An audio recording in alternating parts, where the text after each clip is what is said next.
ঢাকার chief magistrate আদালতে সোমবার সকাল 10টায় আনিসুল হক, সালমান এফ রহমান সহ অন্যদের দুটি মামলায় রিমান্ড আবেদনের শুনানি চলছিল।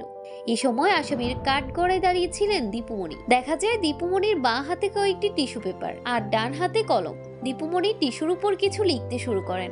প্রায় 5 মিনিট ধরে টিস্যু পেপারের উপর চিঠি লেখেন দীপুমণি। কাঠগড়ার সামনে দাঁড়িয়ে থাকা আইনজীবীর পোশাক পরা এক ব্যক্তির হাতে চিঠিটি তুলে দেন তিনি। এরপর ওই ব্যক্তি নিজের মুঠোফোনে চিঠির ছবি তোলেন। তিনি টিস্যু পেপার তার বাঁ হাতে ভাঁজ করে রাখেন। চিঠির ছবি তোলার বিষয়টি তিনি ইশারায় দীপুমণিকে জানান। দীপুমণি জৈনিক ব্যক্তির হাতে চিঠি হস্তান্তরের পর জুনায়েদ আহমেদ এবং সালমান এফ রহমানের সঙ্গেও হাসিমুখে কথা বলেন। কাঠগড়ায় দাঁড়িয়ে চিঠি লেখার বিষয়ে ঢাকা মহানগর দায়রা জজ আদালতের প্রধান পিপি ওমর ফারুকী গণমাধ্যমকে বলেন, এজলাস কক্ষে যেখানে দাঁড়িয়ে তিনি শুনানি করেছিলেন সেখান থেকে কাঠগড়া কিছুটা দূরে।